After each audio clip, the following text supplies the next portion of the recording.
watching Team Kop-ish. See, now you're tuning in. It's the main free back again. Ripping LFC till the end, so go on, tell a friend. If they rockin' red, they're a 10 champions. We the best, we come again. Kop-ish clean up in every region. Elevation in every season. Catch up in all the fast match up in real rap. And drifty quan, tell them this is that. This is that. This is Kop-ish. This is Kop-ish. Reppin' Liverpool till the end, champions, we the best, come again. This is that. This is Kop-ish. This is Kop-ish. The main free back up in your screen, real ones know this the place to be. This is Kop-ish.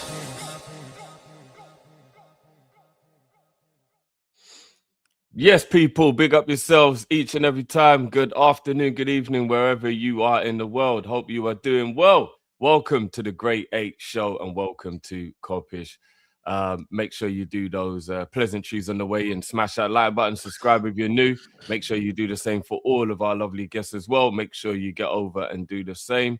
And it's almost running out of time, people, for Christmas, but obviously it doesn't matter what time of the year you want to buy a jersey. Make sure you get over to okjersey.com and get your football shirts for £15 or around about there. And I'm talking top quality as well.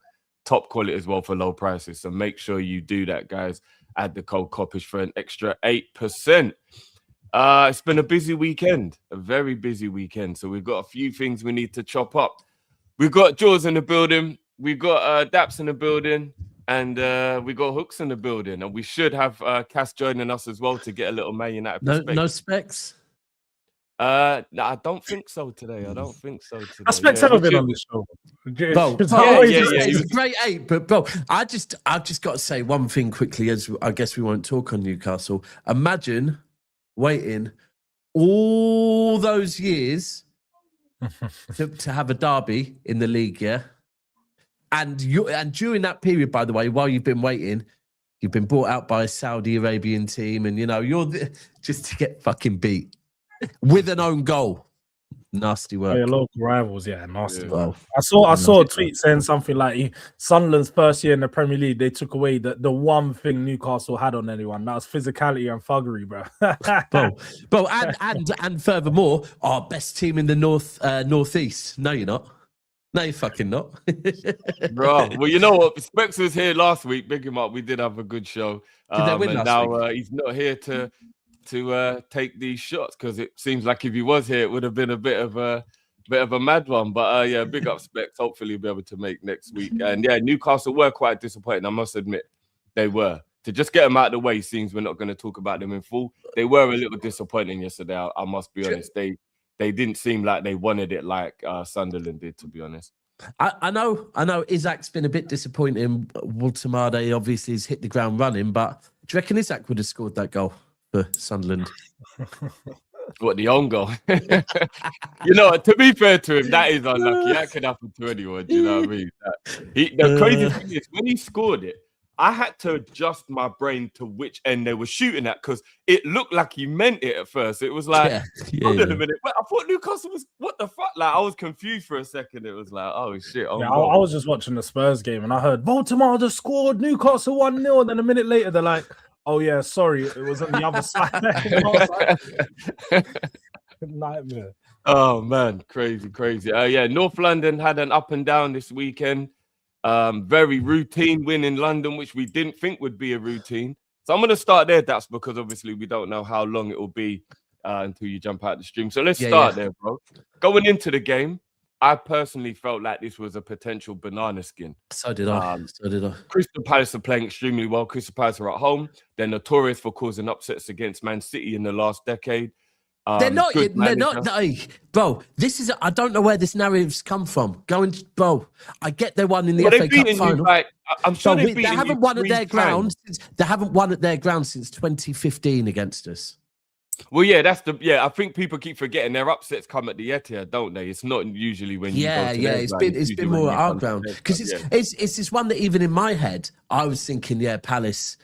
And then but 3 wins at the Etihad still feels like a bogey team, though, because Crystal Palace should never have gotten 3 wins at the Etihad. I don't know if it is 3 wins at the Etihad, is it? Yeah, under since Pep's been there, I'm sure it is. Yeah, I think one of them's probably FA Cup. I think two of them are FA Cup as well, by the way, and one of them was at Wembley. But either way, look, for me, it was. I'm going to keep saying this. Away games are banana skins, right? And that's I've been saying it for years. I always look at away games as banana skins. But yeah, I was a bit concerned going into it. Can't lie. I did kind of think maybe, Wolves, not Wolves, Palace is starting to look a little bit tired, but they did leave a couple of players out in midweek. Who? I don't think they did. No, they had, bro. Me and Cass went and looked at it. Mateta, for one, I'm pretty certain was one. Mateta didn't start midweek. Didn't he score midweek? We swear we didn't start, bro. You might be right. But yeah. It was one of those results that, like I said, away games for me, and we've got a lot more coming up.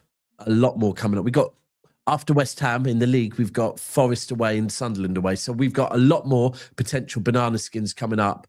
And I kind of said, right, I need to look at this one. And if we get this one over the line, cool. And we keep it moving. But it wasn't an easy game. I think 3-0, some will say flattered City. Maybe.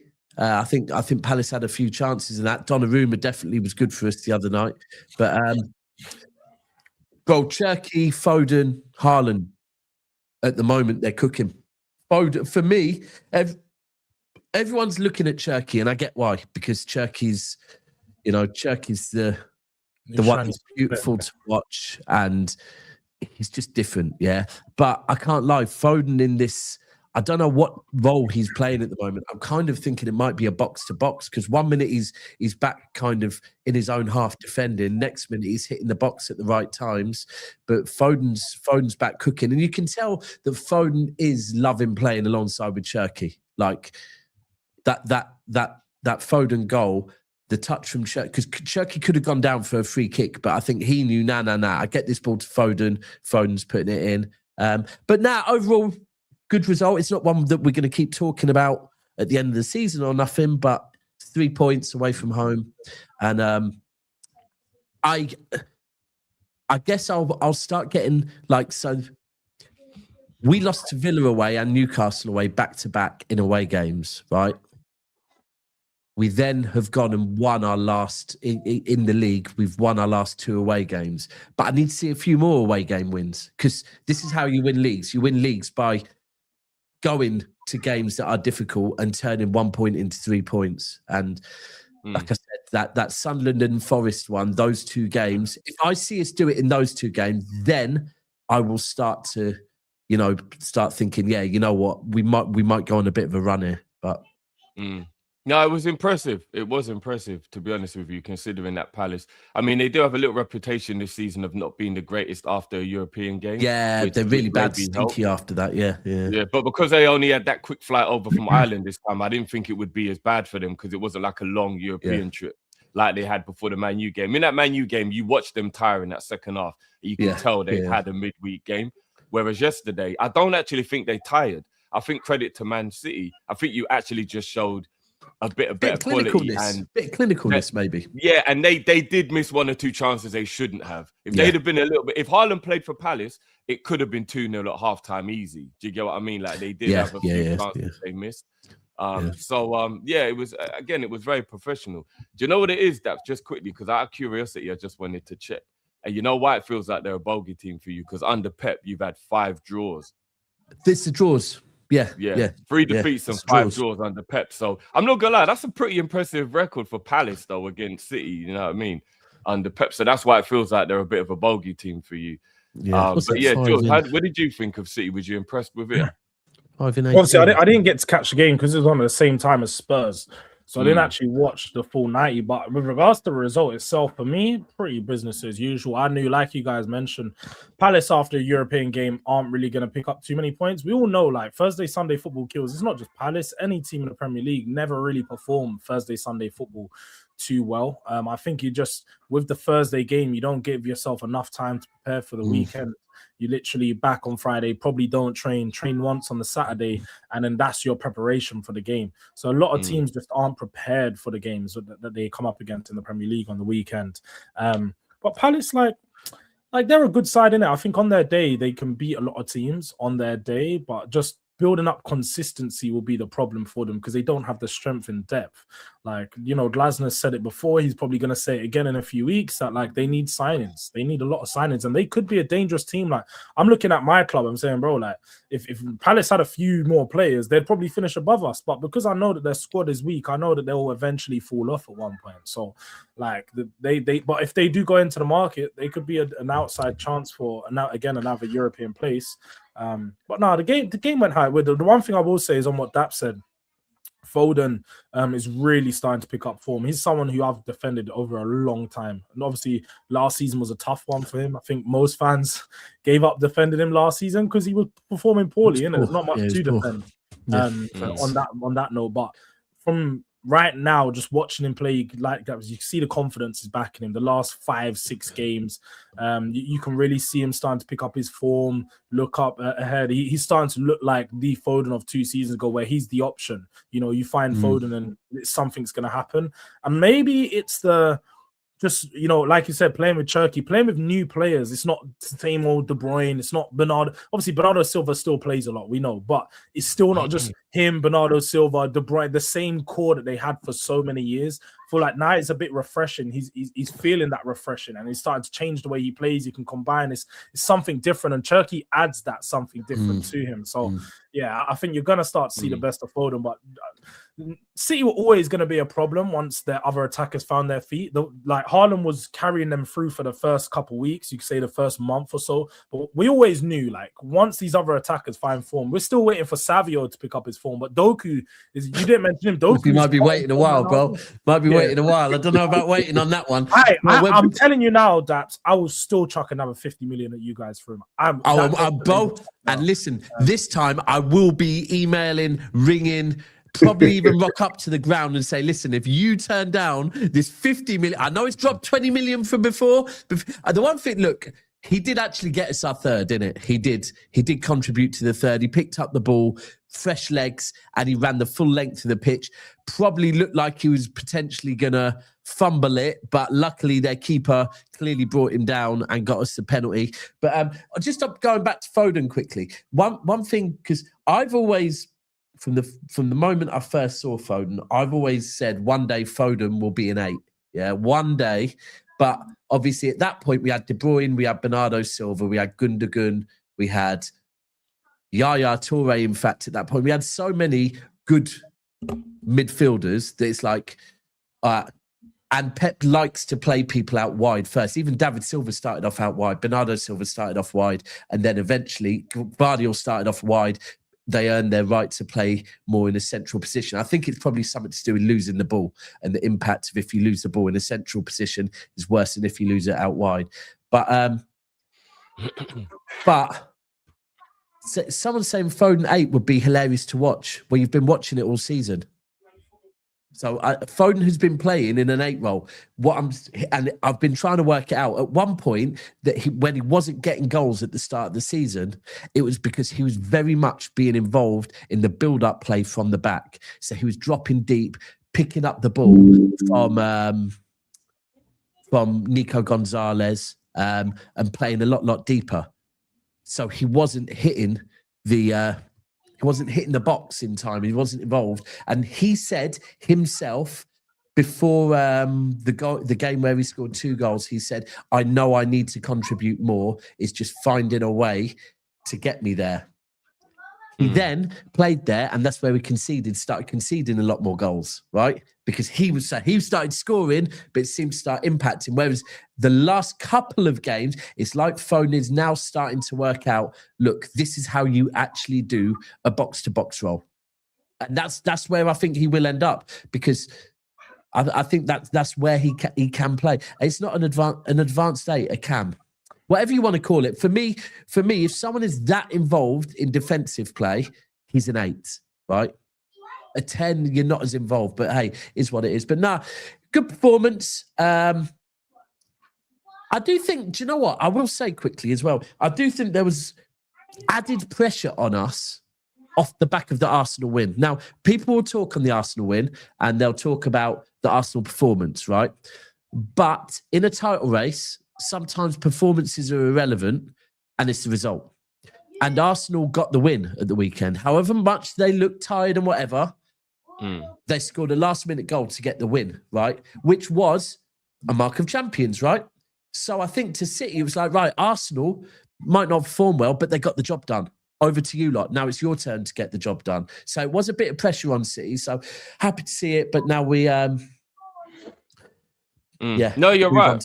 You're right, bro. You're right for sure, because that goal would have been demoralizing. Even though we're still in the early-ish stages of a title race, City would have looked at that and gone, oh, fuck's sake. Because they were 2 minutes away from dropping 2 points. That meant you could go top of the league. It's very, very reminiscent of when we used to be in title races with Liverpool. And Liverpool would be... In fact, Palace is a prime example. I remember Liverpool being, I think... maybe even 2-0 down to Palace, and people would be getting giddy and sending messages in group chats saying, oh, do you think Palace can hold on? And you'd be like, you know they're not going to hold on. And Liverpool would end up winning the game. So it is one of them ones as well. Like, yes, Arsenal didn't look their best, but at the end of the day, at the end of the season, it was still the most important thing is I've said Arsenal will not win the league if they keep drawing. They didn't draw. They turned a draw into 3 points. So... When Wolves scored, I thought it was done. When Wolves scored, I thought the game's done. It's over. We're leaving with a point. So I don't know. I hear the whole. I don't even know if I want to call it. What else did you think, Hooks? I don't even know if I want to call it market champions because, like, Italian wins a market champions. You're missing out something else that you thought. That was diabolical. Like, it was absolutely. Like, what I saw was pathetic. Like, there's no way that the margin should be that small against Wolves. Like, I'm sorry, they're bottom of the league, conceded.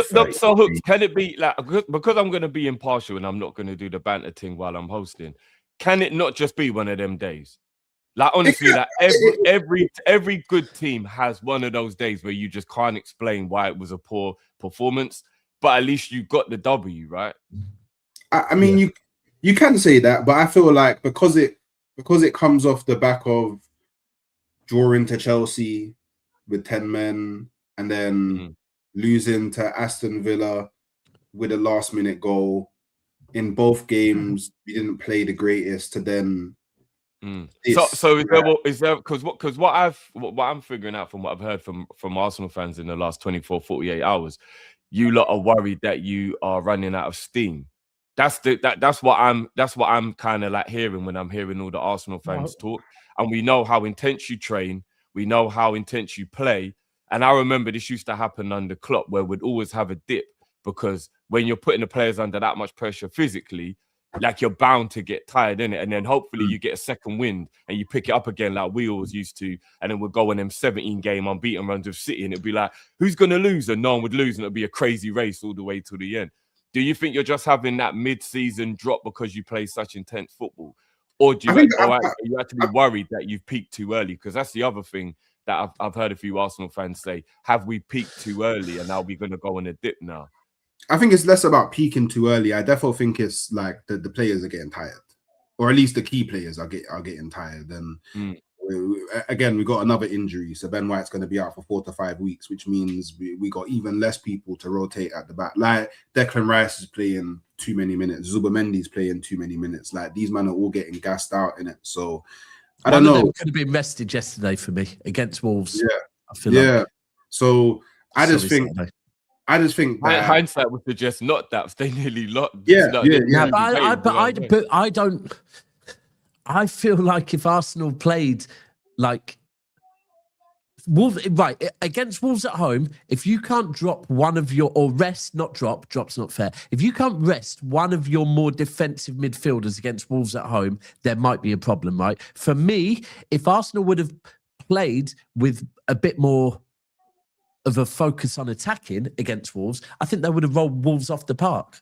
But I think the fact that they've Huh? We dominated the whole game. Like we was in their half the whole game. Well, the maddest thing for me, I'll be honest with you, the craziest thing for me was when you scored your equaliser, I thought, because like Arsenal were a bit like City, yeah, that, and even the Wolves Liverpool, equaliser. The Wolves equaliser, but Wolves, yeah, Arsenal went 1-0 up. When Wolves equalised, I expected Arsenal to put it on Wolves, but Wolves were getting chances after that as well. Oh, they were, they were. Yeah, and that's what surprised me a little bit. It's because after the 1-0, you mean? Because I felt like after the 1-0, Arsenal they went back into their shelves a bit, and they didn't want to push on and get which confused me. I think if Arsenal push on at 1-0, they probably turn it to 2, and it's a completely different game. I do think there's like a fine line though, because I felt like Arsenal. Because if you watch that game, you would know that like it got to a point of you could see the players are getting frustrated. They're generally running out of ideas on how to break down this defense. I've been there, bro. They got that goal, like it can be that. They got that goal, and it just looked like, all right, do you know what, boys? Let's just defend our lead now. Let's just make sure that we keep the 1-0. We walk away with 3 points. And they tried to sit back, but in doing that, invited way too much pressure and letting Wolves just have too much freedom on the edge of their area. But it does too. Correct me if I'm wrong on this, bro. Yeah, isn't it based on the fact that, or wouldn't you say it's based on the fact that Arteta is good at defending and he's trying to figure out how to attack as a coach in general? So therefore, he relies on what he's good at. So when you go into a defensive shape, yes, it might look weird from the onlook of like it was a bad idea, because I think George is right. It's not really a good idea, especially at home. But isn't it that you're just kind of going into your comfort zone? We're good at defending. We've got a lead now. Let's just do what we're good at. Do you know what? I think it's a little bit harsh to say he's bad at attacking, right? Because before figuring it out. Yeah, I think he's always been trying to figure out how to be a good I don't think so. Right. So when Arsenal first got in that title race with City, the first season, they were good attacking. Why? Because it caught everyone off guard, right? No one was playing 10 men behind the ball against Arsenal, So they were good, right? The minute a team knows, right, the best way to play against this team is 10 men behind the ball. Everyone, and we've seen it as well. And then I'll be honest with you, a lot of this, sometimes it can be about breaking a team down, but also it can just be about being patient. Right. And I'll be honest with you, it can, as a fan, it can become very frustrating to watch because you're seeing, I mean, we had a game earlier in the last week or two, where I think it might have even been Sunderland. Was it Sunderland where Diaz scored with a banger? Yeah, I think it was, right? And I was thinking the exact same thing. Don't know. And even if I go back to when we won the league over you, Drifty, the goal against Leicester, that game, that was one of the most frustrating games for me to watch because we were just passing the ball left, right. Leicester was sitting there, solid banks, and it was like, we're not going to break them down. And sometimes it just takes a bad man to take a shot from outside of the box. For me, that's what I think Arsenal maybe at times are missing. Like someone that is just going to go, fuck all this back and forth, And I know the manager don't want me to. Vincent Kompany said it. He had players on that team telling him, don't fucking shoot, And he just thought, now we're not breaking this team down. I'm having a go. And I think Arsenal, maybe someone like Eze, that's where I think the importance of Eze, a game changer that will just twat the ball from outside of the area. Ultimately. I think Rice is becoming that guy for Arsenal though. Like even in the game, like when Trossard came on, Trossard beautiful pass into Rice, and Rice just drops the shoulder and goes, you know what, bun it, I'm shooting. And but the thing for me, maybe he needs to do it more. Yeah, but I think that's part of why he was so frustrated, like during the game. Like it wasn't even just after the game. Even when we scored the winner, like he's not really celebrating because he's frustrated because it's like, what? I don't know. This is my deduction, but why is it me that's doing this? Like, why isn't it none of the offensive players that are just like realizing the situation that we're in and just trying to clock the ball from anywhere on the pitch? And the thing that's probably the most frustrating for not even just Declan Rice, but the fans, a lot of the coaching staff, a lot of the players, is that these men in training, they're probably seeing man bang goals from 30 yards out, binging it from 30 yards out. But it's like, cool, but why aren't you even? It's not even like cool. You're not always going to score a 30-yard screamer in a football match, right? But why are you not attempting? Like, why is there no attempt? Like, That's the one. When you see no attempts, that's the one. When you see absolutely no attempts, it's like, come on, man. Like, but isn't that coaching though? That's the thing that I think you get, because Arsenal. I mean, and I'm not being shady, but of the 7 years he's been there, that 1 year of fluent attacking football kind of is the anomaly.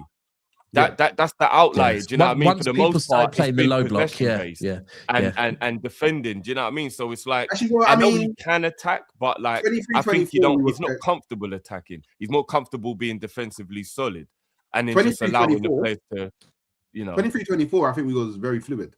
Like 23-24, we actually broke our. That's the season. That's the season I think Drifty's talking about, though. That one season. He's talking about 22-23. 23-24, was that the year when we were in the race as well up until March? It was that year, right? That was when City won it. Yeah. When all three. The year when we dropped out in like the end of March, April, and 23-24. That year was that. Yeah. But even that year, I would say you was only fluid from like January till May. Like in the beginning of the season, Dubai trip. That's the Dubai trip. Yeah, Dubai trip. After Dubai, God knows what happened in Dubai. But to this day, no one knows what happened in Dubai. That was just before I leave, and people saying, but how often does a 30-yarder go in and whatever? I hear it, but if a team thinks, this team might shoot from outside of the box, then a team will close that player down and create more space for people to move into behind. If a team knows, look, you don't really need to close these guys down too much because they're just going to keep passing it left and right and left and right and left and right. They don't close it down. Also, again, this is something I think Sturridge used to be really good at Liverpool, right? Sturridge would just get the ball out of his feet and shoot. And sometimes he wouldn't score. The keeper would block it, but then someone would follow up the rebound and you get the rebound. But the whole thing is, if you don't shoot, none of this is happening, ever, right? Ever. So anyway, listen, love, and we'll catch up soon. Cass is going to come on now. Yeah, man. Big up yourself, D. Do you know what? That makes a good point there as well, because for me personally, I watched some of the old school classic football matches, and I'm going to be honest with you, that was when football just felt pure. Like, all these systems and stuff. I know, like, intelligent footballers are loving all of this, like, because it's all about strategy. But I'm not going to lie, Hooks, I miss them days where people shot outside the box because they were good at it and they knew it was a weapon and the manager wasn't discouraging. Like, do you know what I mean? Like, and the manager would be like, if you see a chance from 25 yards, take a pop. Because it's a skill. Scoring a long ranger is a weapon. Do you know what I mean? And if you've got a Paul Scholes or a Steven Gerrard or, do you know what I mean, or somebody like that in your team, why not? Why wouldn't you have a shot from 25 yards? And it's true. I think we've all got players in our team who are capable of having those shots. But it's like managers don't let them anymore. Do you know what it is with that, Drifty? I generally think managers now, and I know everyone does, it's Pep Guardiola's fault, it's Pep's fault. And the only reason why I think, I'm not going to say it's Pep's fault, but Pep was the first person to start. I suppose you could say Wenger, actually. I think it'd go back to Wenger. Yeah, Wenger started to over-analysis of games, like over-analyzing every minute detail about a game and trying to minimize, like, giving the ball away and so on. So all these times now, managers are so focused on, if we do a long shot, you're going to give the ball back to the opposition. So now they want to create the best XG, best chances, and shoot with those chances. And that's why even like my team, for example, I don't think Wenger don't ever see Spurs do long shots. You don't see Arsenal do long shots because you guys want high XG opportunities to score. Like you want to shoot, you want to score high quality chances. And that is it. You can say it isn't, but we don't ever see Arsenal, like Declan Rice has a good long shot. We don't see him ras it from long unless it's come out from like a corner or something. I'm talking about, I don't think Wenger, the way you described Wenger is not how Wenger saw for like Wenger, if anything, gave way too much freedom to play. But he definitely overanalyzed. He had a lot of players, Hooks, like Rosicky or Cazorla. That like they were experts at long range shooting, and when they came to Arsenal, they stopped doing it, and it must have been Wenger, because why would they just stop doing it? I think Wenger was like very big on like retaining the ball. But I feel like there was a section of Wenger when I feel like he became too kind of focused and in love with the way that Barcelona played football. And that kind of, he wanted to replicate that at Arsenal. We all know the old Barca teams. the one thing that they did really well is possession, dominate, possession. And I feel like you even see like we went from having like big midfielders, big players to bringing in all these little tiny techie man that were good at passing and moving the ball about. And I just feel like it wasn't the right time to do that. In the Premier League, you just can't do it in the Premier League, bro. That's what it is, really. It wasn't the right time. But I do think, like, because football goes in cycles, and I feel that at the moment we're just in a cycle where I would say football's very data-driven at the moment.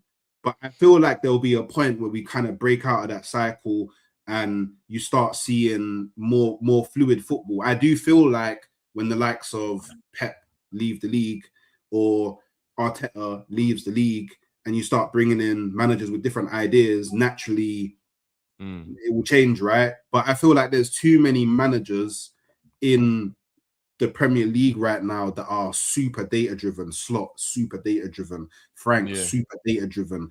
Iriola, super data-driven.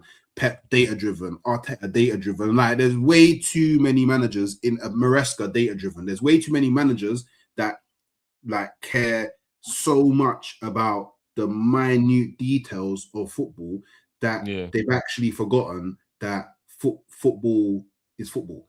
Do you know what I mean? So players can't even tell you they're fit anymore. Got to go to the analytics team and the physios, and they're like, me, but I'm telling you, bro, I feel fine. No. The amount of water in the muscle or something stupid like that, bro. Do you know what I'm saying? So now we get more injuries than ever. When I hear them man there back in the day, I know they never used to have to run as much, but them man they used to have a beer and fish and chips on the weekend before a football match and never got injured. Now people are like trying to do like the perfect diet and everybody's falling down injured every week. It's like, what is the best way to do this? Do you know what I'm saying? But I feel like to be honest though, like, because I remember like the old school, the Adams, the Dixon, the Merson, like these man, they're kicking ball, and then after the game, them man are going raving. Like them man, them man are going raving, them man are getting a fat kebab. Do you know what I mean? They're doing mad stuff, and then they're smoking blems. Like the blem smoking only stopped and the drinking only stopped when Wenger came in, and changed up the whole thing. And a lot of the old English Arsenal players talk about when all the Frenchmen started coming in, it was like, raw, these men actually really like look after their bodies in mad ways, and it kind of changed. But I feel like back then, like the Premier League was nowhere near as intense, like as what it is now. Like the intensity of the game has increased. Like if you look back then, like really and truly, outside of Arsenal, Man United.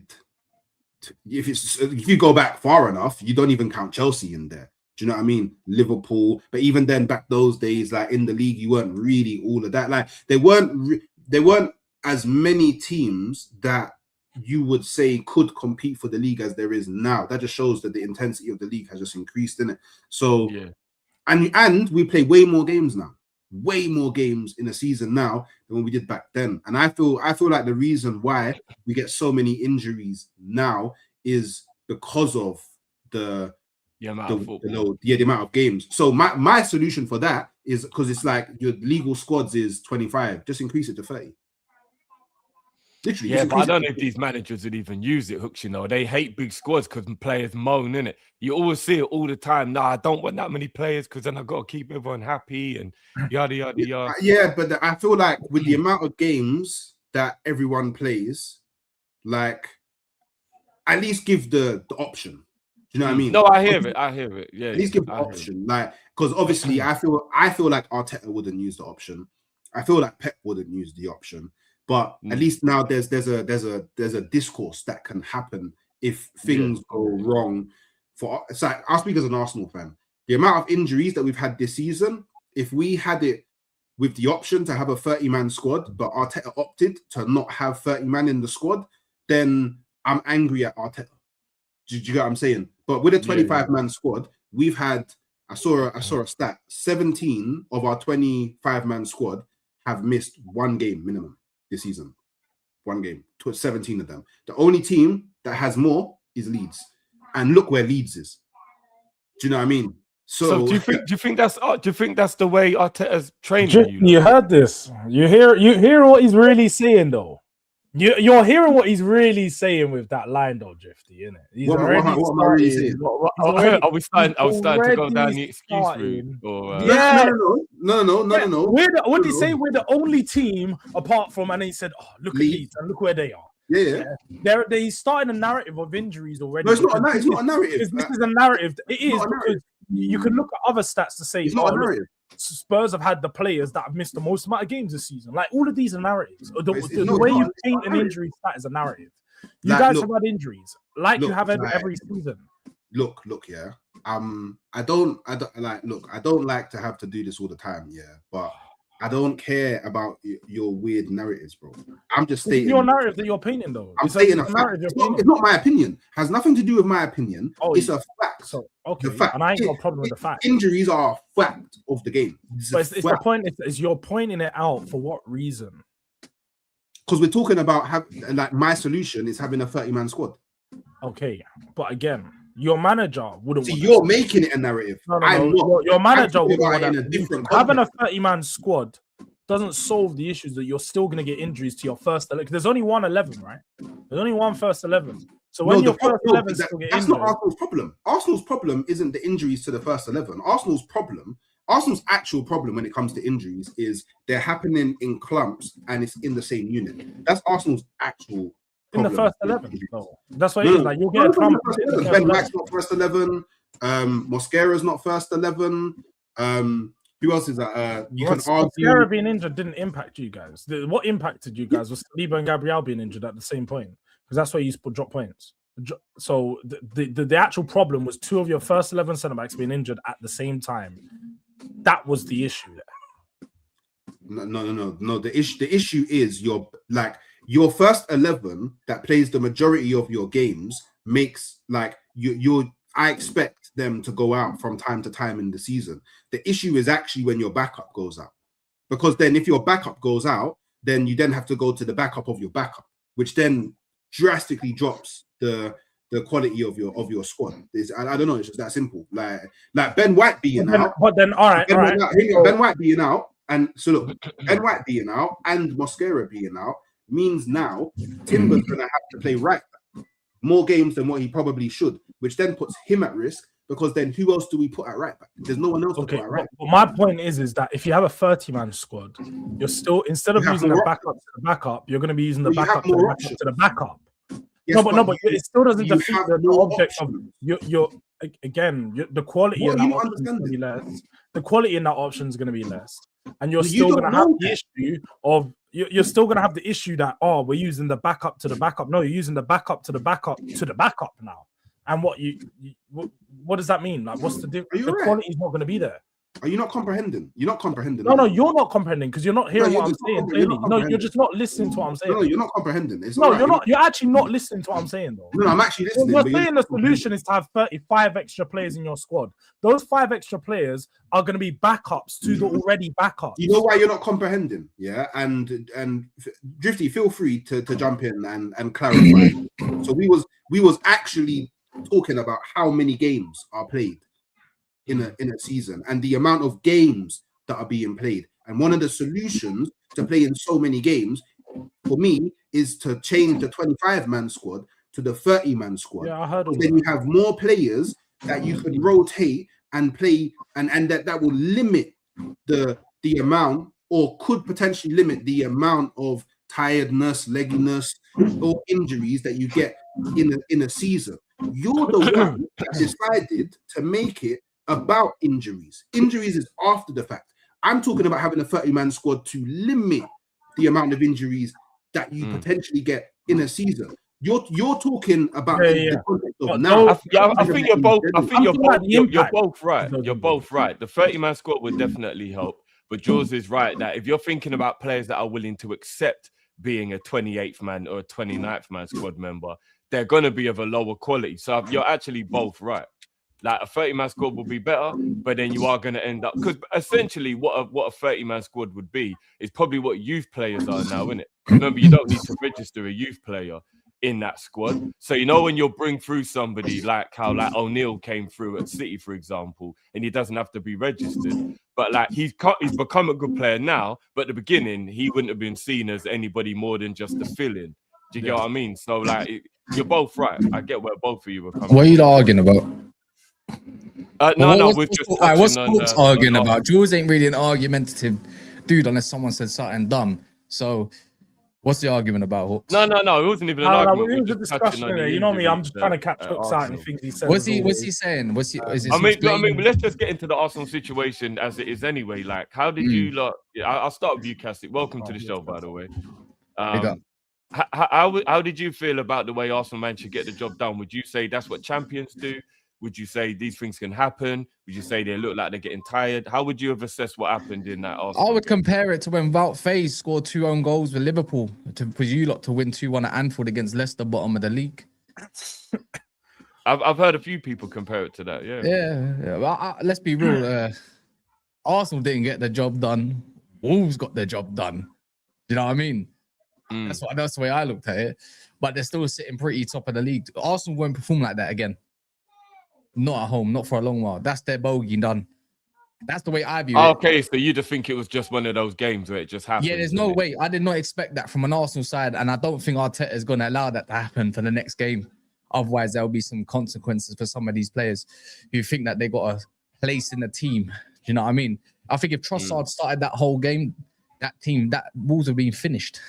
So I don't know, man. It's too hard to comprehend at the moment for myself because I look at Arsenal right now and think at home, I have no issues. It's more the away from, even if it was a crappy win, it's still a win, isn't it? You don't care. But it's when they go away to Everton, who are depleted, it's like, okay, let's see what they can do there because it's been a bit iffy. That's the only thing I'm looking at Arsenal at the moment because City are picking up away form. So that's what they need to watch out for mainly. Arsenal are fine, man. Oh, you know what? I think it's been overanalyzed. And people can't wait to nitpick and jump onto the situation. It's one game. Really and truly. That's what happens when you're top of the league, though. You got the target on your back, innit? You know what I mean? The only person that you could look at that and think, I don't care if he got missed a couple times. Gyokeres is crap. He's crap. Yeah, I think Arsenal fans need to come to the realization he's not who they. Yeah, because they don't. You know what? You've had it with Nunes, but Nunes had something in his game that was different, right? Whether it's playing out on the left, we had the same thing worse with Højlund. They're the same player. Just bare bulky football. Do you know what I mean? Like, I don't really think Højlund is actually Danish. He's probably Bulgarian or something. Like, it's all the same kind of nonsense, isn't it? Can't play football. If you can't play football against low blocks, like, look at Haaland, the way he's developed. Really, he's a goal scorer, but his hold up plays good. You know, his link up plays good now. He's getting headers. That's just an elite specimen. That's what Arsenal need, but they can't get because no one can get a Haaland. So the way I look at it is, got to involve your wide men because their number 9s don't exist. Well, there is one, Slidey, but he plays for your club. Ekiteki. I don't even think it's that. I feel like he's just got to do a lot better with the basics, man. Like he should look back at the simple, just being a hold-up striker, get the ball up, try, back into the defense, get the ball at your feet, get into your chest, knocking it into the first man in front of you, little 1-2s and spinning behind. It's just the basics. He does the little 1-2s and stuff sometimes, but again, like his first touch isn't great. I don't think he's bringing the right players into play. When he does, maybe they're not finding him with the second pass. But no, he don't. He can't. George, there was a sequence in the second half here where Trossard was in. He decided to take it away from Trossard's direction and go a different direction. Do you know what I mean? He's just not. The same can be argued for him. The same can be. I advocated for this guy, thinking he's gonna bully things. I thought he was a lot better than what he was. Yeah, I'm so glad we ditched that. I'm so glad. The funny thing is, he actually would have been better at your club because you play different. So. You play different. No, I don't think so because we played hoofball, a little bit more this season. He ain't good in the air like that, so he's not. It wouldn't work. He is a prime striker, but in my opinion, of course, for like Newcastle's or Everton's, where there's bare space to run into, where there's loads of counter attacks, loads of transitional phases. That's what he would be great at. That's the way I view him. Arsenal just looks so much more fluid when I've seen either Havertz or Merino-ish. but he gets on the end of things. But when Jesus comes on for a small cameo twice, you're looking at the difference. It's like, wow, the speed is mad. It's getting the Saka quick. But you know why? But the thing is, yeah, like it's cool to say this now, but last season and the season before and the season before that, man are saying, Arsenal are missing out because they don't actually have a striker who is like Victor Gyokeres. So the thing is, like people can. He's right. Let me finish. People can overanalyze, what's happening with Victor Gyokeres at the moment.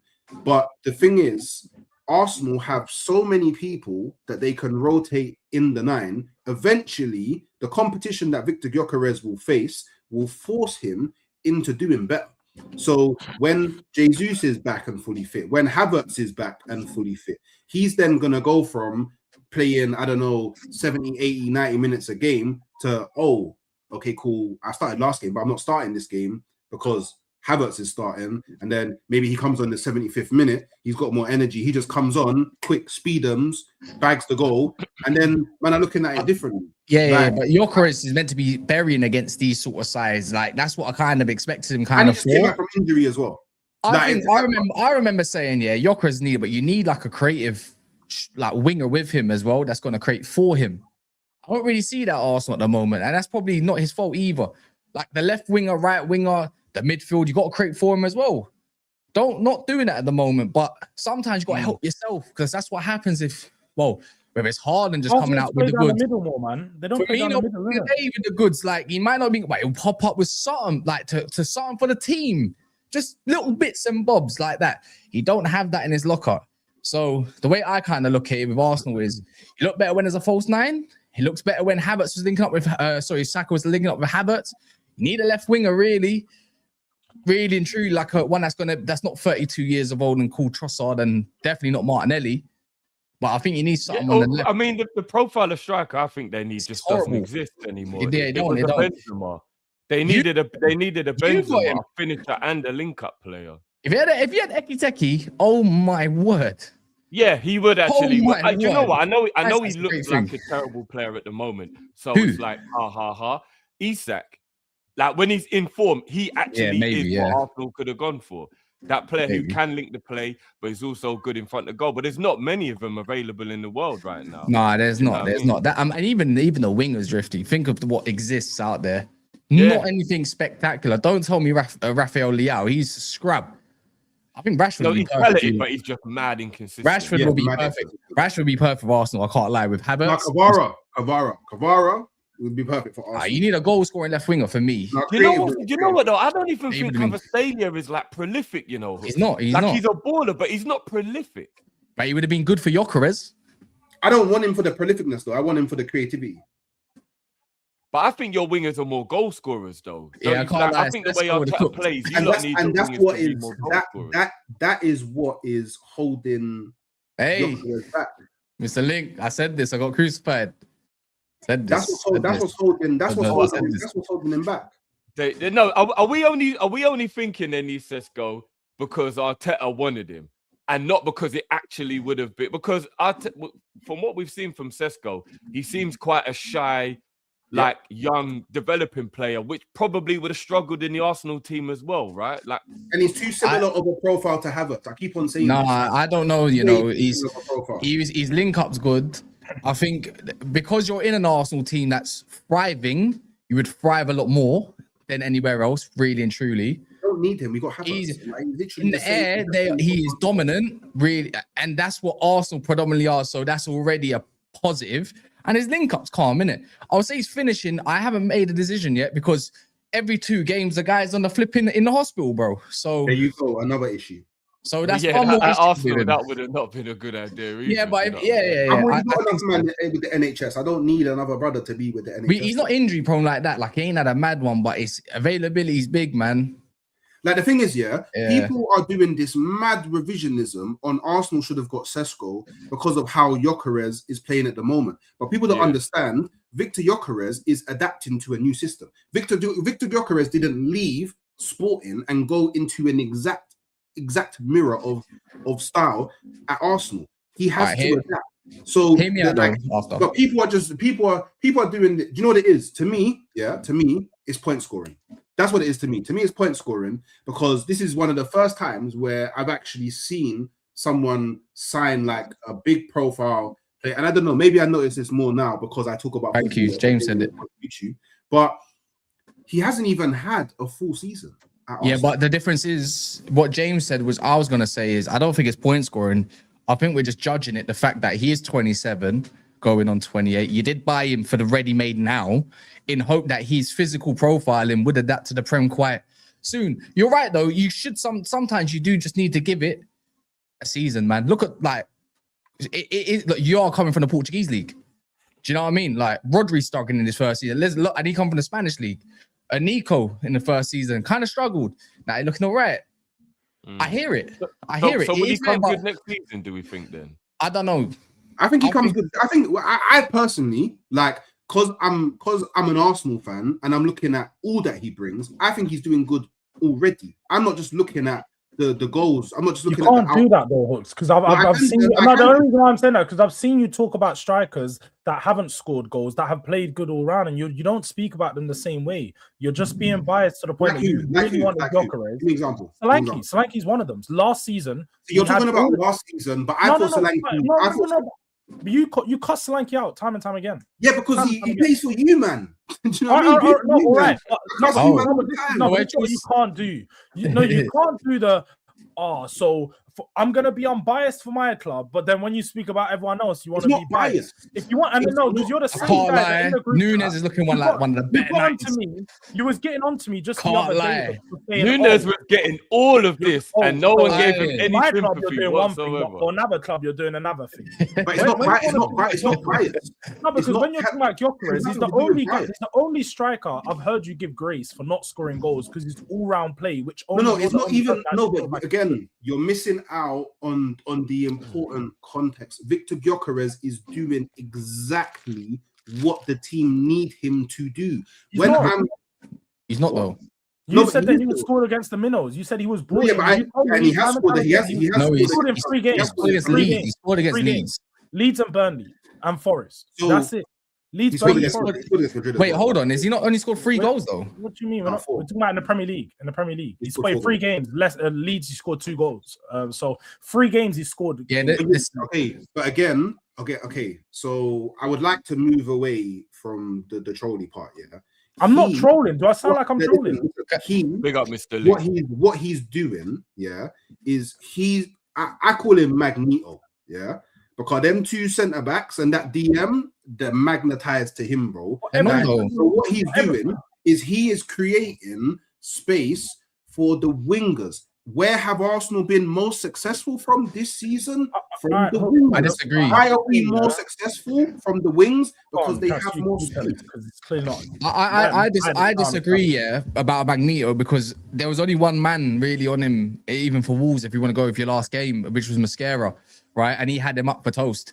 Like the way I look at it, you move the ball very quickly. The commentator says it's and one thing I've noticed with commentators about the speed of the ball that Arsenal play with that gets to the wide area is so quick because your midfield bypasses it all. Zubimendi straight over, ping straight to Trossard, done. Declan Rice does it for Saka time and time after again. I think at the start of the season people were more wary of Gyokeres, but now it's got to the point where it's kind of figured out, knowing that you don't need to put 2 or 3 players on him, which has kind of dried up your, let's call it open play in a sense in the attacking area. Your biggest attack for me has been your defense, right? And your defense is keeping you in games. When really and truly, your attack should be blowing out these other teams like Wolves and so forth and so forth. To be fair, you're still scoring goals though, innit? So I'm not even going to take that away from you. Let's not be disingenuous. You are scoring goals. But for Arsenal, you could be doing more. That's all that is. That's where I think Jules come from. I don't think he's Magneto. Not for me, anyways. Not for me. I just think that personally, like even without all that detail, yeah, look, he drags players away from the center of the pitch, as any striker does. Any person within that position, they're gonna occupy defenders. The difference, and the biggest difference for you guys as to why teams are now focusing on Gyokeres, is because he has a renowned record for scoring a lot of goals. So defenders think he's good, so he's gonna take more players away. And out of the game, teams might build their way around and be like, we need to stop Gyokeres, thinking that he's gonna score loads of goals. But we know from what we've seen of him, he doesn't offer you that much. And even when you talk about what he's doing in the middle, it looks even bigger. It looks bigger to you because you've not had an actual number 9 in so long. Arteta and Ten Hag are doing the same thing with when Ten Hag and Højlund not playing to his strengths either. You're not working the ball into the box enough for him because he's a box striker. Do you know what I mean? He's not going to get you a mad goal from outside the box. You need to work into the box more for Gyokeres. And that's the only bit of defense I can give him, because why is he doing up bare hold-up play? Why does he need to do all this blah, blah? You got the midfield. Do you know what I mean? And you got the wingers that can facilitate themselves. You're not really creating enough for him. And that's the only thing I can say for that. So it is down to Arteta. That is down to Arteta, though, as well. So that's the only saving grace I can give him.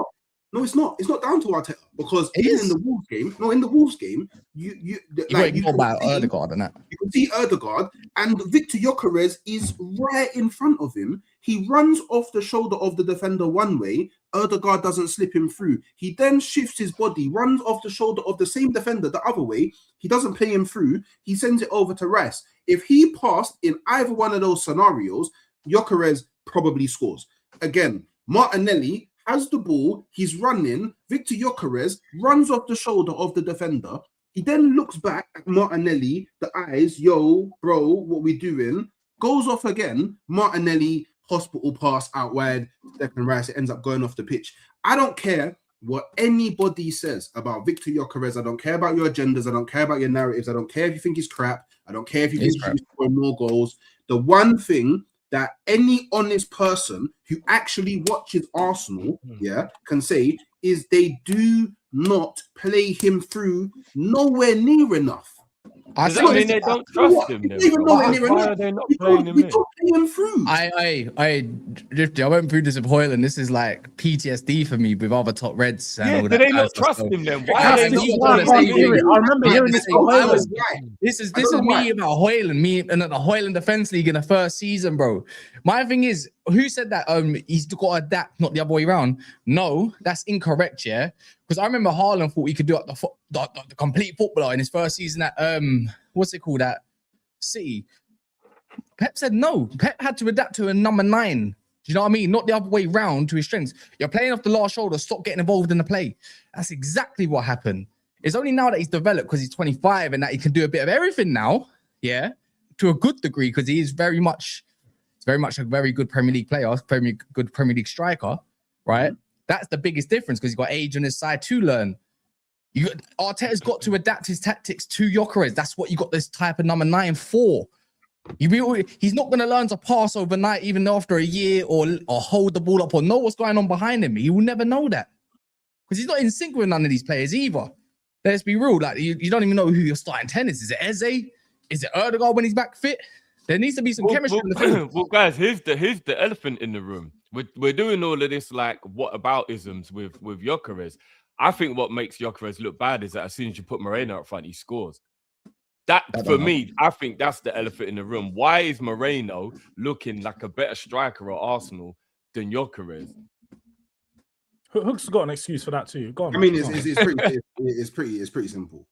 I know, but I don't know. I'm genuinely asking. When Merino's on the pitch, he actually vacates the 9, and he's more so he late runs into the box, goes into the box. Nobody picks him up. Even if you look when he played for Spain, the way he scores most of his goals is through him not actually having people on him, because he actually vacates the 9 position. The thing about Merino is actually a midfielder. So even when he's playing in the 9, he's picking up positions that you would as a midfielder. So and A and B, he's not he's not like Pedri, for example, where if he does play in the 9 and then he falls back, the centre back feels like they have to follow him because he's Pedri. He's Mikel Merino, bro. I actually can't believe that people bring up this argument, and I feel like people must not just watch Arsenal, because even But is he not using intelligence then? I can't remember. Is that not intelligent? What Moreno? He's using intelligent runs to get himself into better areas. But Hooks is going to paint the picture to be that because he's not a 9. Yeah, he delays his runs all the time. Delaying your run is a madness. But then Gyokeres needs to actually watch Merino. That's Gyokeres should learn from Merino how to make better movement and better runs. That's what it is. It's not better runs, because when Gyokeres has been making mad intelligent runs since he came to Arsenal. He does get missed a lot, bro. Doesn't go to him. That I don't like. Do you know what? I actually can't believe that I still have to have this conversation. But Merino's I'd rather just say, you know what, you think he's shit. That's fine. You don't want to look into the details. That's fine. That's okay. I don't mind.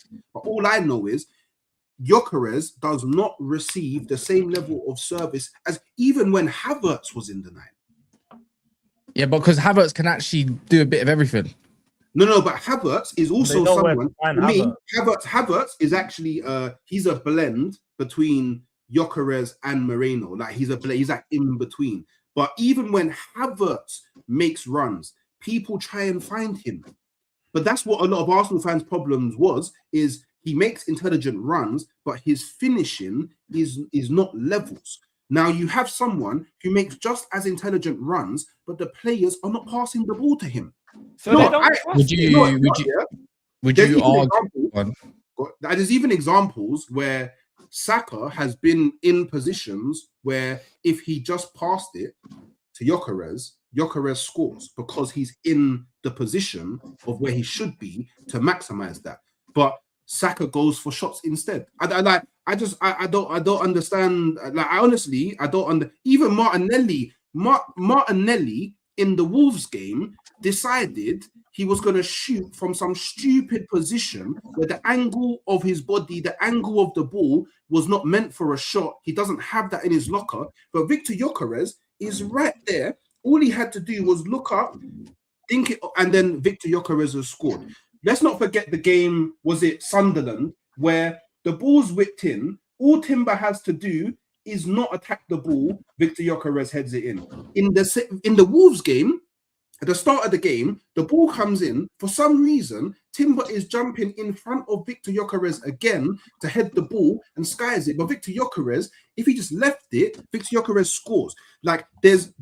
He is actively being blocked from scoring. So goals. maybe it sounds like they don't rate him, Hooks. I can't. I'm not even trying to do the banter thing. It sounds like the Arsenal players don't rate him, fam. I just think it's unfortunate. I honestly think that because I don't know, and this is just my deduction, is that because there's such a pressure on Arsenal to win something, I feel like all of the players feel like they must be the guy. I feel like all of the players feel like they have to carry Arsenal. They have to be the one that carries Arsenal. So you're seeing a lot of players doing shit that they shouldn't actually do. Like, I'll be real, even like there's so much pressure in the team. Like if you just look at the left wing, Martinelli probably feels like he has to do Nang every game because Trossard is actually doing Nang. So, and also he's been shit for 2 years, so pretty much. So he has to, you've got no choice. Yeah, so it's like, okay, he's in a position where I could pass to Gyokeres and he scores, but if I score, I look Nang, and then I start the next game. Like, I feel like there's a lot of that going on. Even with Saka. Saka now, like, regardless of what anyone in the space thinks, Saka looks at Madueke a lot different to how people who commentate on football look at Madueke. So Saka's probably thinking, if I'm not on my A game and I'm not the brother that's getting the goals and carrying Arsenal, I'm going to have to sit on the bench for Madueke. And we've seen it happen. He knows that Arteta won't do that, bro. He knows. No, but in the same breath, it comes back down to with Havertz and that, they get into the game themselves. They find the ball themselves. Like that's the bigger difference because they're that intelligent to do what they need to do, innit? Gyokeres can't do that. So that's why I say the team's got to play to his strengths, which you're probably right. I don't think they are. Nowhere near enough, by the way, because if there's one lofted ball over the line, Gyokeres is catching that, and he's probably muscling man off. Like it's happening, but you don't play direct enough like that because your directness comes down from your wings and hoping that Saka or Trossard finds Gyokeres. So it could hurt you in the long run. This is why I reckon he ends up getting dropped. when he's got more availability at his hands. Unless he Jesus becomes. or Havertz. You know what it is though? Gyokeres needs to be the guy that comes off when it's like 2-0. The other team has to open the floodgates. That's when Gyokeres is going to get bare space. And that's probably, and you know what? No Arsenal fan would complain if he was used that way, getting a few goals, doing what he needs to do, stat padding. But do you think Arteta will make that decision? Yeah, he will. Soon enough. Because I actually think that Arteta right now, he understands that Gyokeres is bought in. I'm not going to say for a lot of money, because I think the money 55 million is not. Yeah. 55 is about market value for just a decent player nowadays. So I'm not going to say too much money, but he was brought in with the thought that this is the guy. And I feel like the fan base, everyone was told this is the guy. So right now, I feel like he would drop him already. Like if it means a detriment to the league title, 100%. No, but if it means the league title's in the grasp and you got to drop, bro, you cost £100 million, you're getting dropped. Yeah, Isak levels 130 million, you're getting dropped. Yeah, well, Isak I didn't want to start the season with him. Yeah, I hear it. He wasn't ready, innit? Arteta was open. He was like, yeah, he needs to help himself. He's not. I hear this narrative about fat. Like, he's not fat. Footballer terms fat. He's just too heavy. He needs to become a little bit more lean for the Prem. It's a little bit like Cherky. When Cherky came through the doors, he wasn't fat, but he was a bit stocky for a Premier League kind of level player. But he's become lean. He needs to become a lot more lean, innit? He's clumsy, innit? I said it before he even got to Arsenal. Though, man. He's mad strong. He is crazy strong. But you know what? Let's move on. Let's not batter the Arsenal post too much, because we still got to talk about United and Spurs. But I want to start with Spurs, Jules, because big up for jumping into the stream, because today can't be an easy day. In fact, life can't be easy at the moment, full stop. Thomas Frank, is he the right man? Is he not? Is it the players letting him down? Is it his decisions? The weekend mistakes. I feel sorry for him to a degree. You cannot legislate for some of the things that Vicario's done this season. Some of the defenders are done. Talk to me, bro. What's going on in North London, bro, or the other side of North London? I don't feel sorry for Thomas Frank one bit, to be honest. I think Thomas Frank has set this team up in a way that we don't really create that many chances. So the biggest highlights in the game were all Nottingham Forest side. Like we can sit here and say, yeah, look, Vicario made a mistake, and Vicario has to hold his hands. He's been poor for the last month. Just stupidity, really. It's just stupid mistakes, things that he shouldn't be doing. But I don't look at it and say like Vicario is the biggest problem. I think Thomas Frank's the bigger issue. If we concede that first goal and then don't create a good chance for the rest of the game, not even one XG across the whole 90 minutes, how can we expect ourselves to get back into the game? I think Frank just he lacks any structure in this Tottenham team. And yes, there is like defensive structure to some extent, that we don't concede chance after chance after chance like we did under Ange. But it's still, at the same time, some of the chances we concede are very high quality, and we give away the ball when we shouldn't. Our midfield is just... We haven't found the right trio to base our midfield. We've done way too many, evolving selections in there, whether it's Archie Gray, Bentancur, Paulinho, Sarr, Bergvall. He still hasn't found the right duo to be the double pivot in the midfield. And if you're 20 games in, if you're 20-something games into the season and you still haven't found your chosen duo, your two midfielders that you want to rely on, then that's another problem. I think he's too adaptable. It gets to a point of when you're just like a bendy ruler, fam. Like, he's literally, man's just flopping about for everyone. Like, we just... Pause.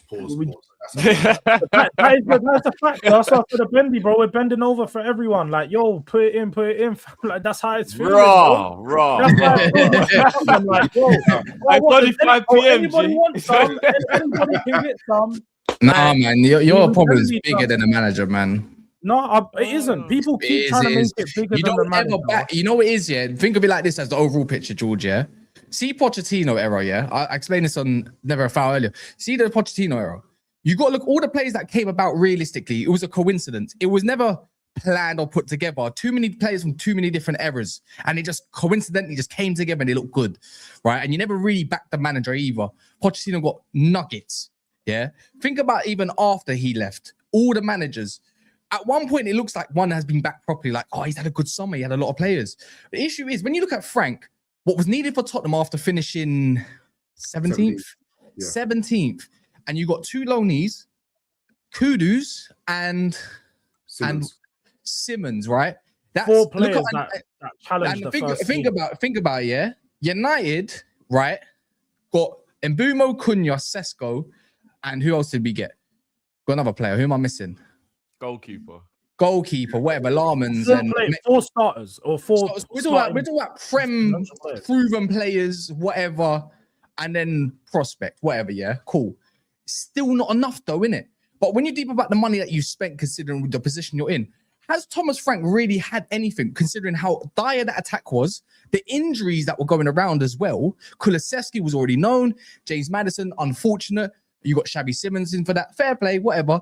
He hasn't really had the tools to do what he wants because your midfield looks bland. Your attack is even more bland. You're relying on one man. The defense is good. Why does it look so bland? For me, it doesn't matter what manager comes into play until someone says, I'm going to rip half this team up and actually put 250 million into play into this. You're never going to be where you want to be. After Daniel Levy, before he left, said that your aim is to win the Premier League. You can't put statements out like that, but give man like 100 million. But we knew this season we weren't going to challenge for league. I hear it, but it's got to be. Daniel Levy was doing a farewell party, saying some nice things before he got kicked out of his job. But think about it from your position. You just finished 17th, yeah? Liverpool spent like just shy of 500 million or just less than that.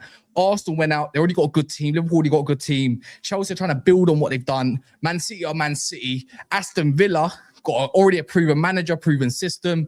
It's already going well there. Newcastle's iffy. Lost a lot of their players. But you're with them somehow. So it's like, you got to look at it like that, right? Can Thomas Frank be doing more? Oh, bro, come on, man. You shouldn't be shipping 3 goals, but the players got to hold some smoke. The players got to hold accountability, but like if he's not man, because like again, like if Spurs, if he had some signs where you're watching some games, you're like, okay, this is Thomas Frank ball, this is working, and that would be cool. I can sit here and put it on the players. But if the players don't understand, if the fans can't see the system, I can only imagine that the players can't see the system. We generally have changed our system too many times. We've done about 6 different formations this season.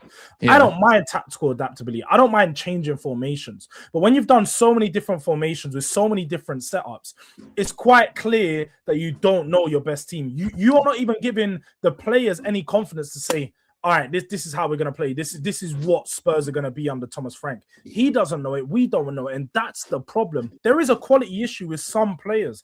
But again, in the midfield, I think there's enough quality in there to put together a good trio that can be balanced. Maybe not. You don't have the one profile we're missing is a proper deep lying playmaker, someone that can build up and play through the lines. But that's why he's been trying Archie Gray, because he's someone who of a similar profile who can be molded into that.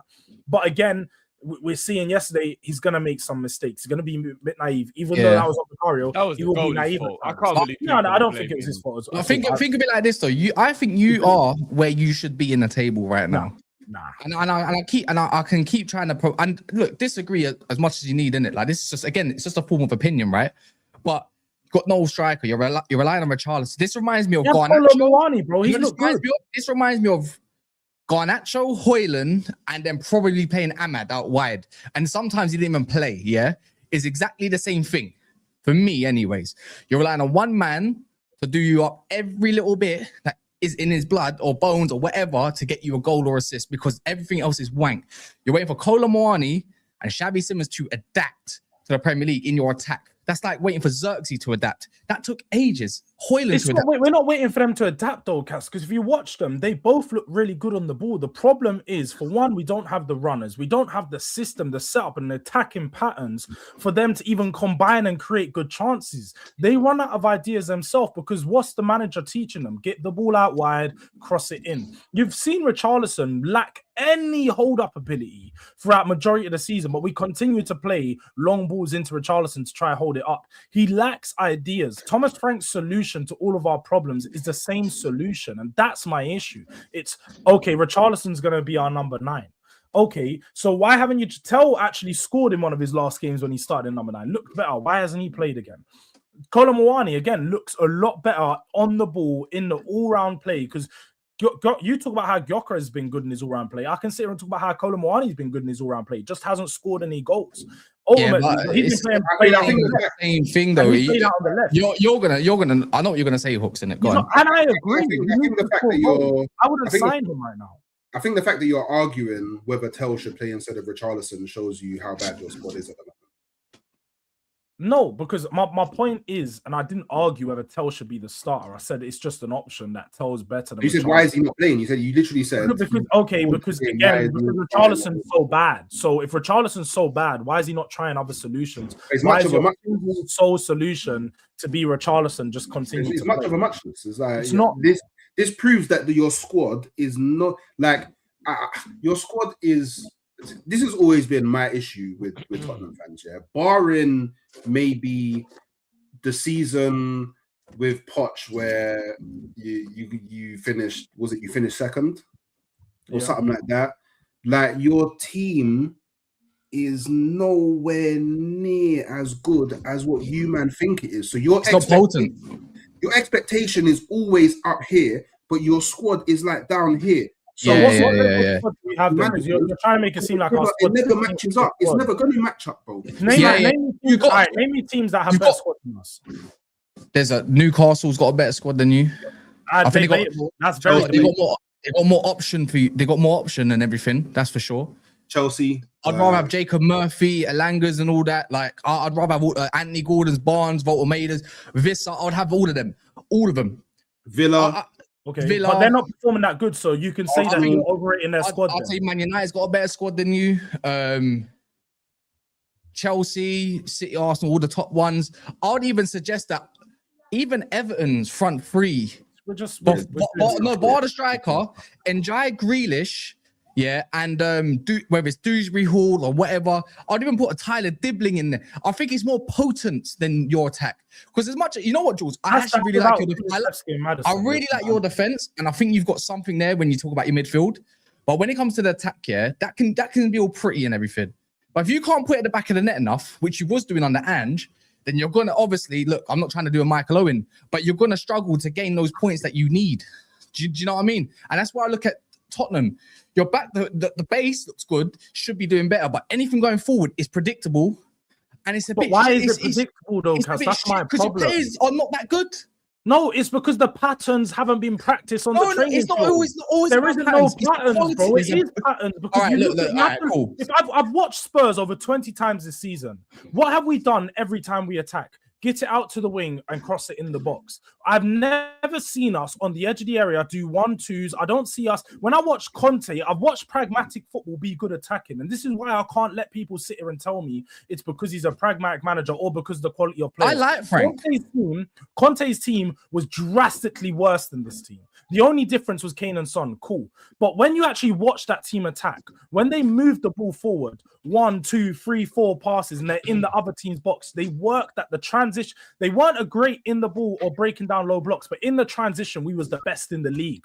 We're shit in transition. We're shit at breaking down low blocks. We're just shit at all in all facets of attacking play right now. No. The manager, it's a bit like Slot, Your tactics have to be better, but there's only so much a manager can do. The players have also got to take accountability for their performances and whatnot, but the manager's there to obviously raise their confidence and do everything else, right? And maybe that's happening now with Liverpool.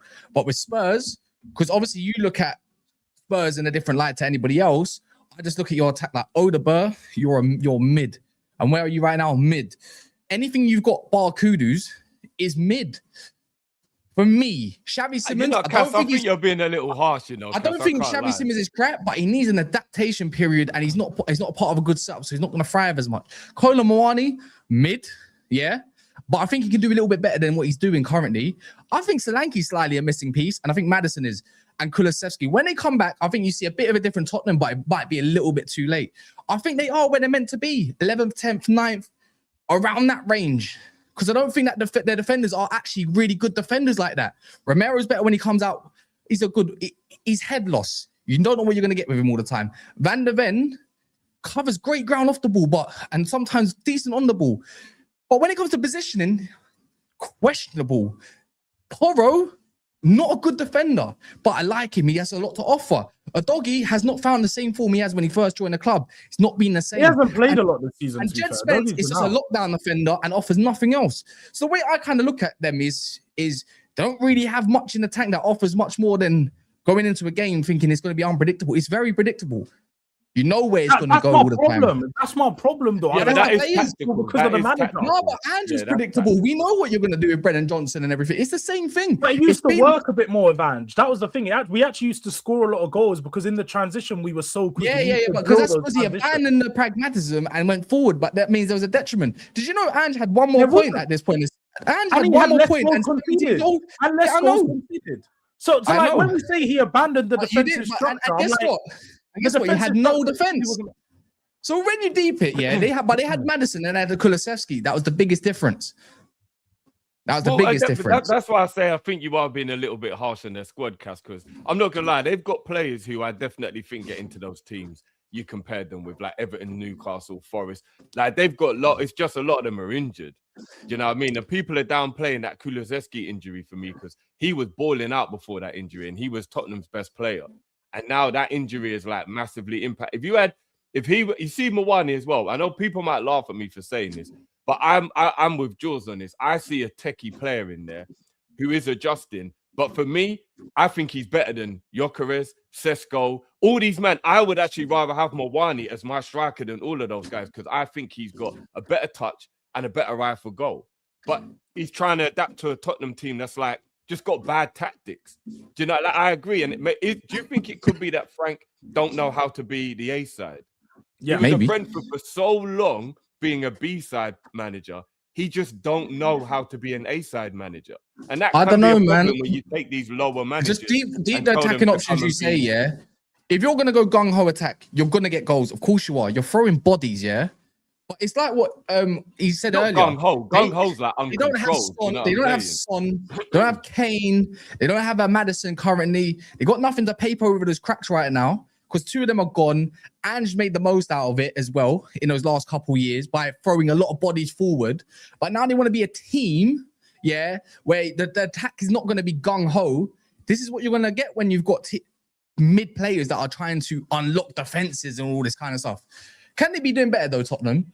In harsh words, yeah, of course you can, man. But it doesn't look like a top 7-6 kind of side to me, innit? I don't think there's enough in their squad, considering you are playing Champions League football. Yeah, which doesn't help. I think there's enough. I think we need signings. There's no doubt about that. But I do think that we got some quality in the squad. Like I think that more than enough quality to be doing better than what we are. And like you say, Drifty, like I look at some of these players and I say like Colomani, adapting, man. Like just the tactics aren't helping him, thrive. They're just not helping get the best out of him. And we talk about like the setup and so on. It's just too direct, isn't it? We're not the A side. He generally plays like a Brentford team. He plays like a relegation for the side. Like, push the ball long, win your duels, be aggressive. Like this is all the type of stuff that you say when you're, battling in League One Championship. You got to just be aggressive, win your duels, and you're going to win the game. Like you're not always going to win your duels. You come up against teams that are more physical than you. You need to be better than them technically on the ball. And that's where I think we do. I generally do think we have a technical problem in midfield. And that's why I would agree with the quality side of things. I think we haven't got enough technicians. And obviously with Madison coming back in, you've got a technician coming back there. But and Kulusevski can play in the middle as well. If he was fit, I'm sure you'd be playing him in the middle as well. Do you know what I'm saying? Yeah. So I know, mate. I know Tottenham don't have like a sensational squad, but I do agree with you that because people like to banter with Spurs, it's easy. But if you actually name a lot of their players, there's a lot of quality. And like if I took Unai Emery out of the Aston Villa team and put him in that Tottenham team, I guarantee you Tottenham and Villa swap places. I'm being honest. Like I do think that you do have a good squad. I do think Villa might have a better squad than us. I will look at that squad even more and more. No, but I mean, if you had a manager of that quality, though, do you know what I'm saying? If you put Unai Emery in that Spurs team where he would know exactly what to do with what player and how to use them properly, then I think Sarr is a good midfielder. I think he's a very good midfielder. He's just not being used correct. Paulinho is a good DM. He's just not in the system that's making him have, he needs a bit of help because he ain't got legs. Do you know? That's why I think Sarr and Paulinho should be the middle. Why does Bentancur keep playing all the time? Like, Sarr's got the legs. Do you know what I'm saying? Like, I don't know. I know people like to shit on Spurs because it's easy. But I do think that with a better things, I like Frank, but maybe he's just proven he's not a Champions League manager. You know them ones, like he's just like, this is why I don't want Areola at Liverpool. Not because I don't think he's good, because I'm like, but you're used to doing that. What happens if you come Liverpool now? You've got to be the A side every week, and you're expected to win every week. How are you going to handle that? Thomas Frank's kind of struggling at the moment with that at Tottenham. Tottenham are meant to win 75% of the games they play. He's used to being at a team where if you win 30%, well done, we're still in the Premier League. Do you get what I mean? He's not used to this. So, but he might turn it around. He's an intelligent man, and he might turn it around. I'll be honest, Drifty. I'm hoping Andre Villas-Boas 2013 settings will give you guys the 3 points this weekend. Just keep me my manager gone, bruv. I remember that day so vivid. Like, because I was a fan of Andre Villas-Boas at this time. I didn't even want him sacked, but I remember that 5-0, that Suarez lob. Well, when that lob went in, I was like, yo, it's time. I need one of them ones again. It's time for Frank. We've got a lot of managers sacked, I'm not going to lie. It was at home as well. That was at White Hart Lane. I remember that was in the snow and everything. That was a cold, wet, windy night under the lights at White Hart Lane just before Christmas. I need that one again. We're not the best team right now to be relying on getting your manager sacked, though, I'm not going to lie, because it'll be just Liverpool to let you come beat us 3-0 or some shit, and everyone will be like, oh, maybe Thomas Frank does know what he's doing, and we'll just be there like, how did we just get beat up? Or like, what the hell's going on? But who do you want then? Like, because if you want him gone, you must have an idea of who you want. Nah, man, I'm at where you man were at, Drifty. Well, actually, I don't think you were there. I think it was Drifty was on that stream, innit? The Gerrard stream. He's like, bring me Gerrard. When Cal was there. Them not convinced me. Yeah, them not convinced me. Nah, do you know what me? I'm like, I don't really have a manager because I feel like everyone's at this point. Like, there's generally not like, I don't know. You look around top world football. There's not that many top managers like building up, like, and that we can attract. I'm struggling to see, but there's a few like Vincenzo Italiano. You know, I think he looks decent. Seb Holness could be an option. My personally favorite is Professor X, man, like Xavi. But I don't know if he comes in. Away from that, Inzaghi's another option. I'll take Inzaghi, but he's over in like, what is it, Al Hilal or something. So I don't know if I want to manage a fresh out of Saudi right now.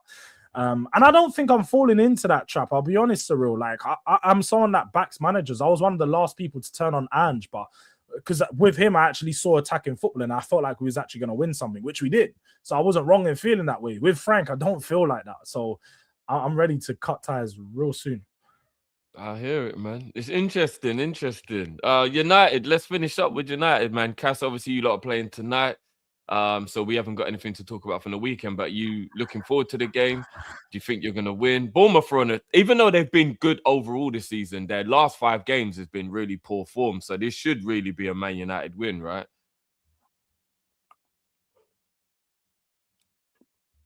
Yeah, I don't fear Bournemouth at all. I think for me, it's not because they're on a horrible run. He doesn't. Do you want to tell us the last 2 results? With who? With Bournemouth? At Old Trafford, yeah. You want to tell us? Oh, recently, yeah, we drew to West Ham and we lost to Everton. Don't get me wrong. The Bournemouth results. Yeah, no, they pammed us, but it's different. 3-0 back to back. So we're gonna go back to the past, yeah. I'm just saying, was it not a 3-0 back to back? Did you not finish 17th last year? They went back to back. Did you not? All right, cool. That's like me saying, all right, cool. You finished 17th last year. You're also going to finish 17th this year because it's possible. It is possible. Yeah, okay. Have Bournemouth really been back-to-back 3-0s at Old Trafford? Is that a real stat? Solanke though, innit? He pammed us big time, bro. Shit. He pammed us differently, right? But my thing is with Bournemouth at the moment is the way they play, which suits United more than obviously West Ham's and all that stuff. They don't know how to even do upper low block to save their lives. So we got Ahmad and Mbumo, Maz tonight as well. So before they leave, that's when it gets peak for United. But we'll see in it. Hopefully they get knocked out the group stages real quick. So hopefully Cameroon, Ivory Coast. Oh, it's just not going to happen because they're good nations. AFCON, bro. I know you don't want that to happen. Bro, I'm big up Cape Verde. Come on, man, with all the babes over there. Anyway, not the point. But have they already gone? Or is it after this game they leave? After this game, they're leaving. Yeah, after this game. I think all the Liverpool players leave today. So I'm guessing. What players are you leaving? What players are you missing? Salah?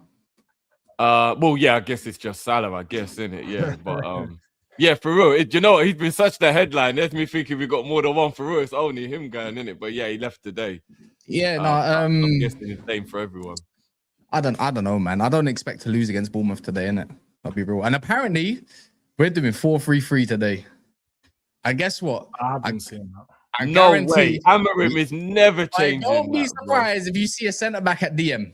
Just saying, innit?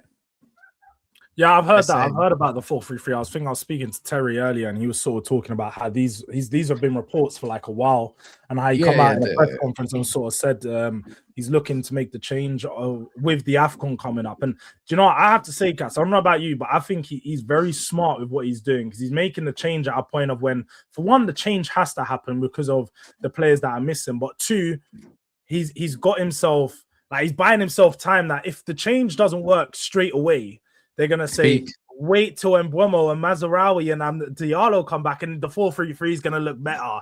And there's going to start it's not really an excuse, but when you do deep it is quite true. You got to get more bodies through the attack. You got to get Fernandez higher up the pitch, because we need more attacking quality or creativity levels, innit? So we all know that's going to happen. This manager said, I will never ever change my formation. That is why I changed it. So, I think his thing is philosophy. I'm actually quite shocked. Philosophy is philosophy, but even the players speak about 3-4-3 in game does change to 4-4-2 or 4-3-3. My thing is with him is personnel. It's like, I don't want to see 3 centre backs on the pitch unless you got some techie wide players. I'm not trying to see Dorgu and Dalot. They stink. I hope they get sold. So I think Dorgu would be more suited to a left back role, if not a right wing back role, because on the right wing back, he's just not as predictable, but he's still not that good. Dorgu's a left back. He can't attack to save his life. He ain't got that in his locker. It's not it, yeah? He's a squad player at best, yeah? He's not that guy. Simple as that. And I can say that early. But he's not going to look too, I guarantee you, just don't look too different today. We're going to see Shaw at left back. Probably see Martinez, maybe, but he'd be an idiot to do that. Probably Yoro and Aiden Heaven at centre back, because I think the lick's still out until this Sunday. And they probably start Dalot at right back, which in hindsight don't sound that bad. My thing is what you gonna is Manu playing today? Because otherwise, if you put Mount and Bruno in the middle, I'm gonna be fuming, and I know that's gonna happen. He's gonna have Mbeumo, Cunha, and he's gonna have Ahmad at left wing, yeah, and then he's gonna play Mount and Bruno Fernandes with Casemiro. Any money. Nah, do you know what? Yeah, I have to say, like, that would be madness. If he doesn't start Kobe after all the praise he's giving, attacking though. But he's given Kobe so much praise about he's doing. He's gone, bro. It don't matter. He ain't coming back. There's no coming. Yeah, the only reason I say that is because he always talks about how there's just not enough space in the team. Now you've got a third midfielder. There's no excuse. Plus, he's the perfect archetype to come in. Well, think about it. Like, you need someone who's going to balance that midfield. Kobe brings that balance. Yeah, that's what I say. But it's still not enough legs, because there's always one common denominator in there that don't suit the team, but no one wants to talk about it. Yeah, because he gets his 2-yard assists and stuff. But the way I look at this year, who's that? Bruno. Well, you can play Bruno out wide. Like, you could play Bruno out. No, this is left wing scenario. I don't want to hear Bruno out wide. You put him closer to goal. You could, like, let's just say because I'm thinking about when Mbeumo and Diallo are no option. When they're not an option, you don't really have that many wingers. Yeah, no. So my thing is with that, but you got to have him down central, not wide. When you got Sesko and Xerxes, they're both not going to play. Sesko will get the nod. Cunha will go out left. I think Mount will go out right, like he was back at Chelsea, right? So, and then it's like, cool. Now you're lacking options. If I see a Ugarte next to Casemiro and Bruno, I will lose my head before the game starts. Do you get it? I will lose my shit. In some games, that might work. But if I don't see Kobe, who's progressing the ball further, like ball carrying it, because it ain't a guy. It certainly isn't a guy. Yeah, he can't start, man. In the 4-3-3, yeah, a guy I understand a little bit more. If you're using him like Fred, where you just go be a dickhead. You're not playing in space. Just be a dickhead, bare energy. You're just a road runner, another Conor Gallagher. I hear it, yeah, but we'll see in it against Villa this weekend. We'll see against Villa this weekend because it's going to be tough. Is that home or away? No, it's away, but we got their number away from home. You, So you do good against Villa anyway, innit? Usually. yeah, we've lost 3 or 4 times against them. It's a whole This is a Villa hot in form. We can't just be looking past Bournemouth like that. I know they're in poor form, but like, man, just looking past Bournemouth like that. Like, weekend, man. I have to, man. I don't know, man. It's famous last words, Cass. I'm not even gonna lie. All right, so if you guys start with your normal formation, are you not worried about the midfield being overrun then in this game? Because that's one thing you can get to Bournemouth. He's playing 4-3-3 in it, so I don't know. Oh, he's fully confirmed it's 4-3-3. Yeah. It's 4-3-3. Could he not be trying to throw Bournemouth off, and you're not going to do it, but he's trying to get their game plan? I watched this. He's going to do this, yeah. And anyone in the comments, I guarantee it's 4-3-3. It might even be Lissandro in a DM, which people say I don't mind, right? Don't make sense. And it will turn into a 3-4-3. Yeah. And the wide plays will be the low, and maybe Shaw, but he'll probably be Shaw coming in and Ahmad out wide. Guarantees this. You need to play Lissandro left back. Lissandro needs a cut. Now you need to play Lissandro left back, and then he can. No, he needs a cut. The amount of Man United players. I don't know about you, Hooks, yeah, but I've been on the stream for Cass for too long now. So when I'm hearing some of these players and he says they're dead or they need to cut, I'm like, bro, I swear Cass used to rate Lissandro to be this top center, like one of the top upcomers, and now it's just gone. And I'm like, what? In a low block, great. I don't have a problem with him really. But when you want to play further forward and do everything, him running backwards is not my centre back, really. And he's not my type of centre back. I need someone that's going to be catching up with Elangas and that. He's getting toasted. And I don't know what he's going to be like after his injury. So when I want to play he's great. Everything sounds great on the ball, but I like defenders that know how to defend first. You know? Like I need some recovery because United always get done on recoveries. I would like that. I think Euro's the future. Lissandro's not my future. Heaven. Been good player, the future. He's not there, and I like the lick. So where is he going, my guy's side? Go be a 4th choice centre back then. I don't think he'd like that. Well, that's what he is at the moment because of the injury. So he'll have to earn his place back in the squad anyway. So before we finish up, Cass, I just want to ask then: has the recent run of form made a lot less of a Amorim out type of scenario? Like where do you and where did the Man United faithful stand right now? Oh, it's still Amorim out, yeah? Yeah, he can cut. A few weeks ago, Drifty, it was like, I'm on the fence. He was on the fence. Yeah, I can be like that. My thing is with him is I think it's surprising to see that he wants to change and all that stuff. I mean, Wilcox, it's already been said that United are gearing up to go 4-3-3 in the future. I think for me, it's his personal selection and favoritism that kind of really drives me up the wrong way. But I want to be proven wrong. If he can do something, which I don't believe, this is my thing, I don't believe in him, but I'm not actively saying every stream, get the hell out of my side, you need to cut. I'm not doing what Ranson that does, innit? My thing is, I've already accepted reality. He's not going nowhere. He's not going nowhere. So I've accepted it. Done, dusted. If you prove me wrong, black calm. Wait, do you think he can win something this season? I think he can win an FA Cup, but I think he can still cut even if he does. See, you are a hypocrite. No, because Ten Hag won an FA Cup. You can still cut too. Hypocrite, because you told me that I can't lose faith in my manager, but not be like Lee Gunner or Northside and call him out all the time, but then expect to win something. You said that, but now this you're doing the same thing. What are you on about? I can call out whoever I want. You're doing the same thing. You're doing me, bro. Hooks, you could be yourself. I'm not 6 years deep with my manager. You're doing me. You're doing, bro. What do you mean? You cuss me for doing. But wait, hold on. Did I cuss Rants or did I just make it like what I said about Rants? You cussed me about your now belief system about your manager, bro. Trust me, we are not the same in belief systems. Trust me, I'm not shouting quadruples and all that kind of stuff. My thing is, does